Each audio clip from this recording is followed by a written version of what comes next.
안녕하십니까. 대성의 로빈의 이경원 회계사입니다. 오늘은 이번 시간은 쉬운 계정 과목별 회계 해설 다섯 번째 시간입니다. 성급급 관련해서 말씀을 드리도록 하겠습니다.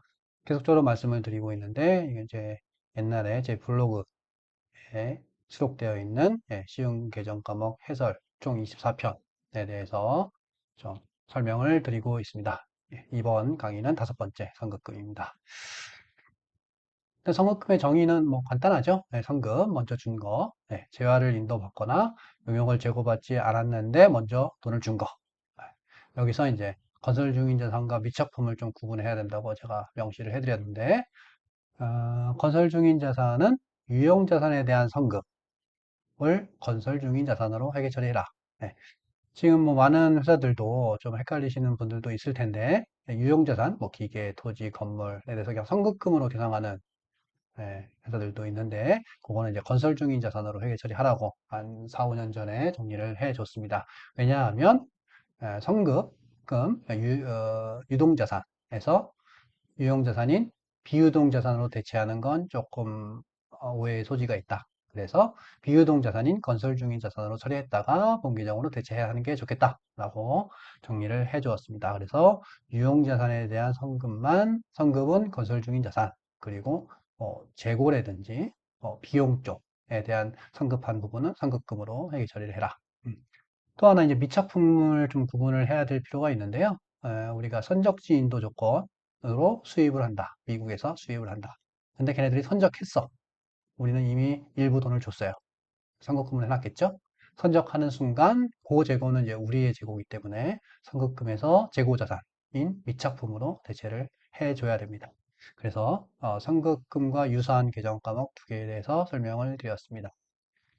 사실 뭐 일반적인 선급금 전표를 조금 말씀을 드리려고 했는데 중요한 부분은 개인적으로 중요한 부분은 이제 세금계산서 발행하고 조금 연관지어서 생각해 볼 필요가 있다라고 해서 좀 말씀을 드리려고 하는데요. 100만 총 원재료 100, 만 원 중에서 선급금을 이제 입고 전에 6천 원을 지급할 경우 두 가지로 쪼갰습니다. 선급 시점에 세금계산서를 발행하는 경우, 그리고 입고 시점에 한 번에 세금계산서를 발행하는 경우로 나누었는데요. 선급합니다. 6,600원. 이 6,000원에 대해서도 선급금을, 세금계산서를 발행한 거죠. 그래서 보통예금이 나가고 선급금 6,000원을 계산하고. 그리고 세금계산서를 발행 안 할 때는 뭐 그냥 6,000원 나간 거 이렇게 되겠죠.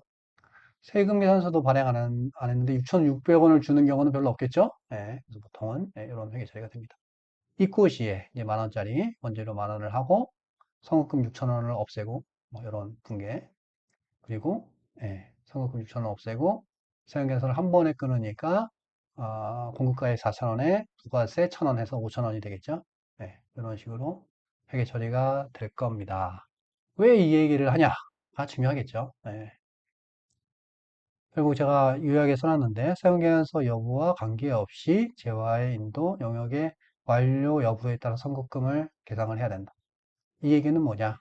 요거 세금계산서 발행됐다고 원재료 6,000원 이렇게 하면 안 되는 거죠. 아직 입고가 안 됐으니까 원재료가 아니라 선급금 6,000원인 거죠.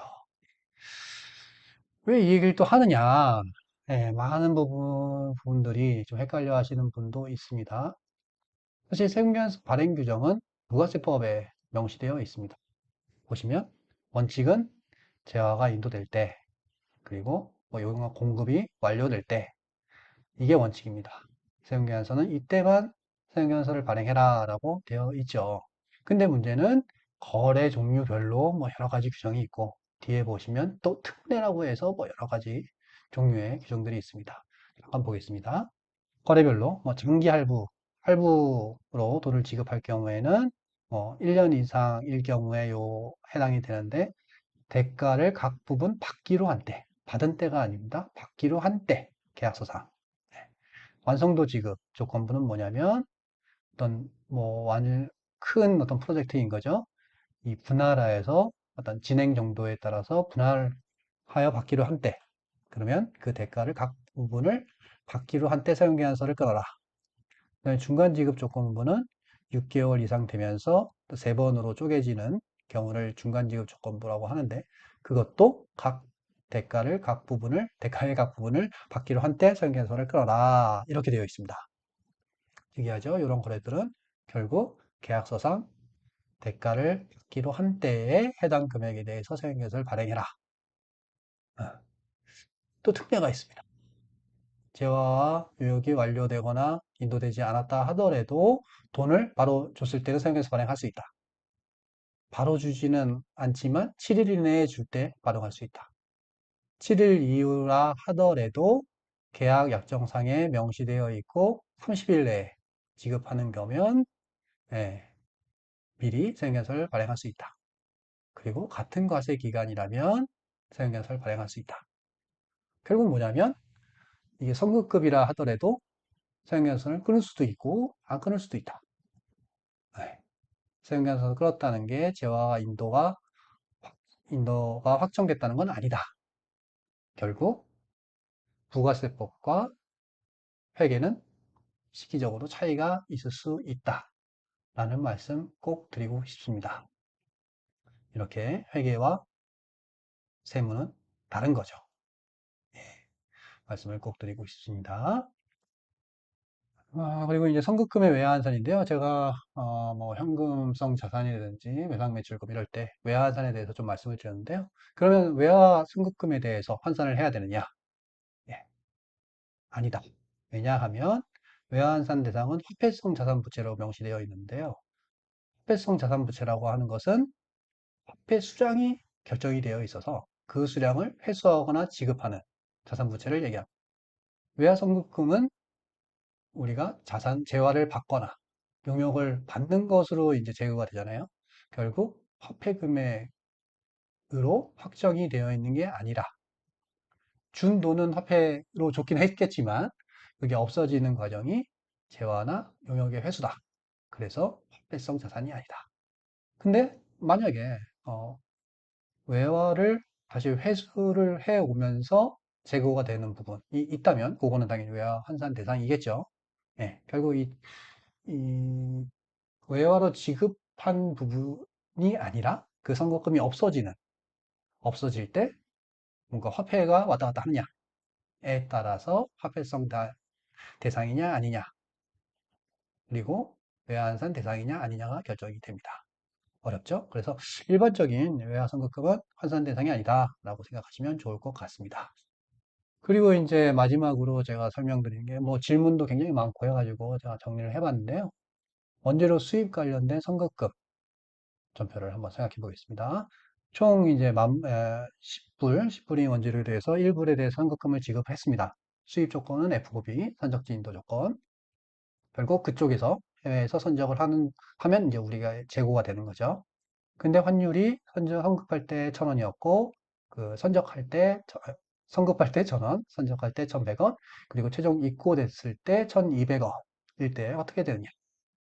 하나씩 한번 보겠습니다. 첫 번째는 선급 시의 환율을 적용을 했고요. 두 번째는 해당 시점마다 환율을 적용한다고 했습니다. 차이를 보겠습니다. 정동을 먼저 했는데, 선급할 때 우리는 1불 1,000원에 대해서 나왔으니까 1,000원 나왔겠죠? 네, 똑같습니다. 선적하는 시점에 우리는 선급금을 미착품으로 대체를 해야 됩니다. 그러면 여기서 이 미착품의 환율 1,100원으로 해야 될지 아닐지. 이쪽 두 번째는 1,100원으로 해서 외상매입금 잡고 선급금은 없애고 1,000원을 그리고 외환 차익을 100 인식했습니다. 요거는 그냥 선급금은 선급금대로 대체되고 그다음에 외상매입금은 외상매입금대로 제가 좀 썼으면 좋았을 뻔했는데 결국 이거는 1,000원에 대해서는 1불에 대해서는 1,000원 환율을 적용했고 그다음에 나머지 9불에 대해서는 1,100원의 환율을 적용한 거죠. 그리고 입고 시점에 그냥 미치품 계상액을 원재료로 대체하는 방법. 그리고 이 방법은 입고 시점에 1,200원이니까 12,000원을 잡고 미착품은 1,100원 없어지고 차이인 1,000원을 외환 차익으로 이직하는 방법. 네.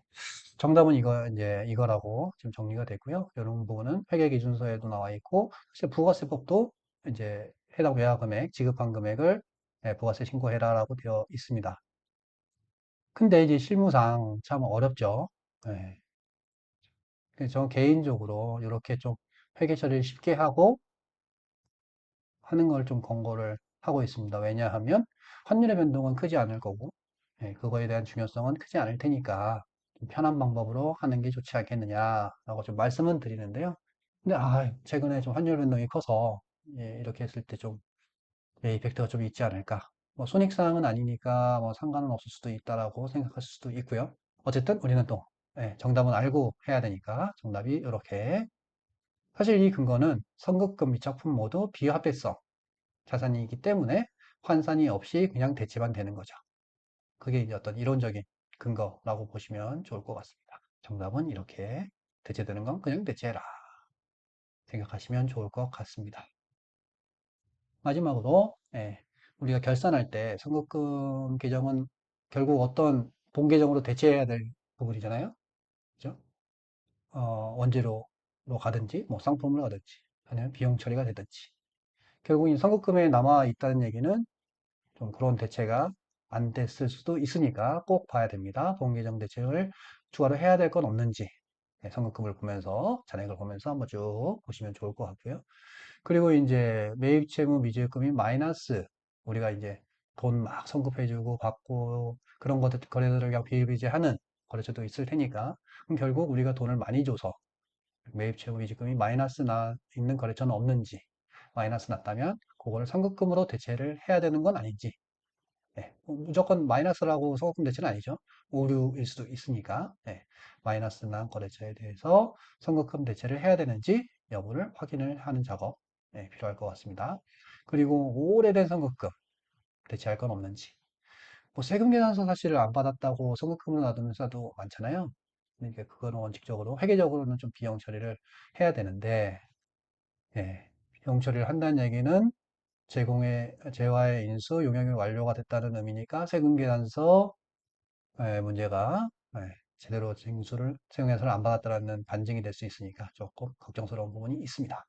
그리고 또 하나 매입 채무와 미지급금, 그러니까 선급금이 좀 동시에 거래처별로 되어 있는 건 없는지, 그래서 서로 상계 대상은 아닌지 체크를 해볼 필요가 있을 것 같아서 결산 시에 체크하면 좋겠다 해서 네 가지 선급금과 관련된 건 네 가지를 뽑아봤습니다. 잘 참고해서 결산을 하는데 무리가 없었으면 좋겠습니다.